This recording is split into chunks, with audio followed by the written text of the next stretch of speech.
3 തടിയന്മാര് രവി എന്നുള്ള പേര് പുള്ളോട്ടിലുള്ളതുകൊണ്ട് യഥാർത്ഥ പേരായ രവി ഞാനിവിടെ പറയുന്നില്ല. അവൻ്റെ വിളിപ്പേരായ ലാലേട്ടൻ എന്നാണ് ഞാൻ പറയുന്നത്. അവന് അമ്മയില്ലാത്തതുകൊണ്ട് അച്ഛനാണ് അവനെ വളർത്തുന്നത്.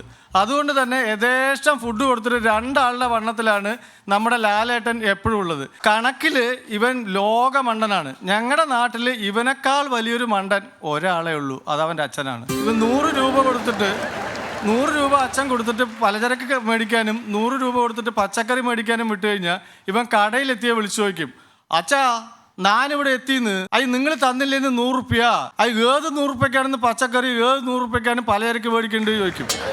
ഉടനെ അവൻ്റെ അച്ഛൻ പറയും, എടാ മകനെ 1000 മാറി പറഞ്ഞു വിട്ടല്ലടാ നിൻ്റെ അടുത്ത് ഏത് 100 റുപ്യക്കാണ് എന്ത് മേടിക്കേണ്ടത് എന്നുള്ളത്. നീ ഇപ്പോൾ ഫോണിൽ കൂടെ ചോദിച്ചാൽ ഞാൻ എങ്ങനെയാണ്ടാ പറയുക, നീ അതും കൂടെ തിരിച്ചു വാ, എന്നിട്ട് ഞാൻ നിൻ്റെ ഓരോ കീസിൽ ഇട്ട് തരാം, അപ്പം നിനക്ക് അറിയാൻ പറ്റും ഏത് 100 റുപ്യക്കാണ് എന്ത് മേടിക്കേണ്ടത് എന്നുള്ളത്. അപ്പോൾ ഇവന് 5ാം ക്ലാസ് എത്തിയപ്പോൾ ഇവൻ കണക്കിൽ മണ്ടനായതുകൊണ്ട് ഇവനെ കണക്ക് പഠിപ്പിക്കാൻ വേണ്ടി സർല ടീച്ചറെ പ്രിൻസിപ്പാളെ ഏൽപ്പിച്ചു.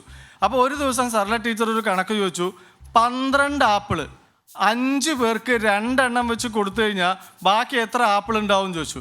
ഇവൻ കുറച്ച് നേരം ഇങ്ങനെ ആലോചിച്ചിട്ട് പറഞ്ഞു, ടീച്ചറെ നാളെ പറഞ്ഞാൽ പോരെ എന്ന്. നാട്ടുകാർക്ക് മുഴുവൻ അറിയാം ഇവൻ പോയിട്ട് അച്ഛൻ്റെ അടുത്ത് ചോദിച്ചാലും മണ്ടത്തര ഉത്തരേ കിട്ടുള്ളൂ എന്നുള്ളത്. അപ്പോൾ ടീച്ചർക്കും അത് അറിയാം. അപ്പോൾ ടീച്ചർ പറഞ്ഞു, ശരി നീ നാളെ വന്ന് പറഞ്ഞാൽ മതി എന്ന് പറഞ്ഞു. നാളെ വന്നിട്ട് അവൻ പറഞ്ഞു, 12 ആപ്പിള് 5 പേർക്ക് 2 എണ്ണം വെച്ച് കൊടുത്താൽ ബാക്കി 2 ആപ്പിൾ ഉണ്ടാവും ടീച്ചറായിരുന്നു.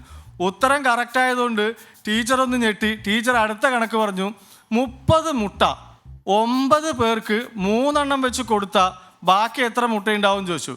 അപ്പം അതുപോലെ തന്നെ ഇവൻ പറഞ്ഞു, നാളെ വന്നിട്ട് ഉത്തരം പറയാമെന്ന് പറഞ്ഞു. നാളെ വന്നിട്ട് ഇവൻ പറഞ്ഞു, 30 മുട്ട 3 എണ്ണം വെച്ച് 9 പേർക്ക് കൊടുത്താൽ ബാക്കി 2 മുട്ടയുണ്ടാവും എന്ന് പറഞ്ഞു. അപ്പോൾ ടീച്ചർ പറഞ്ഞു ഉത്തരം തെറ്റാണെന്നും പറഞ്ഞു, 2 അടിയും കൊടുത്തു. അപ്പോൾ ഇവൻ അച്ഛനോട് നാളെ അച്ഛനോട് വരാനും പറഞ്ഞു. പിറ്റേന്ന് അച്ഛൻ വന്നിട്ട് സ്റ്റാഫ് റൂമിൽ കയറി. അച്ഛൻ പ്രിൻസിപ്പാളിൻ്റെ അടുത്ത് പറയുന്നു, സാറേ ഞാൻ ഒരു കാര്യം പറയട്ടെ, എനിക്ക് എല്ലാ ദിവസവും 5-6 കിലോമീറ്റർ സൈക്കിളും ചവിട്ടിയിട്ടേ ഈ തടീനെയും കൊണ്ട് അങ്ങോട്ടും ഇങ്ങോട്ടും പോകാനൊന്നും പറ്റില്ലാട്ടോളി. നിങ്ങളുടെ അടുത്ത് എല്ലാ ദിവസവും വരാനൊന്നും പറഞ്ഞില്ലല്ലോ, ഇന്ന് ഒരു ദിവസം സ്കൂളിലേക്ക് വരാനല്ലേ പറഞ്ഞത്, അത് നിങ്ങളുടെ വീട് 150 മീറ്റർ അപ്പുറത്തല്ലേ ഉള്ളൂ. എല്ലാ സാറേ നിങ്ങൾ ഈ ടീച്ചറിൻ്റെ അടുത്ത് ചോദിക്കുകയും, ടീച്ചർ 2 ദിവസം മുമ്പ് എന്താ പറഞ്ഞു വിട്ടറിയോ, 12 ആപ്പിള് 5 ആൾക്ക് 2 എണ്ണം വെച്ച് കൊടുത്താൽ 10 എണ്ണം ബാക്കി ഉണ്ടാവുന്നു. ഞാൻ ഇവനെയും കൊണ്ട് സായുവിൻ്റെ കടയിൽ പോയിട്ട് 12 ആപ്പിളും മേടിച്ചിട്ട് ഇവൻ്റെ 5 കൂട്ടുകാരന്മാരുടെ വീട്ടിൽ ഈ 2 എണ്ണം വെച്ച് കൊടുത്തിട്ട് വന്നു. ടീച്ചർ ഉത്തരം കറക്റ്റാണ് പറഞ്ഞു. ടീച്ചർ പിന്നെ 30 മുട്ടേൻ്റെ കണക്ക് പറഞ്ഞു.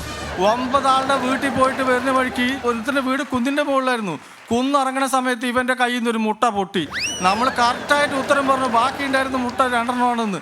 അതിനാണ് സാറേ എന്നെ ഇങ്ങോട്ട് വരാൻ പറഞ്ഞത്.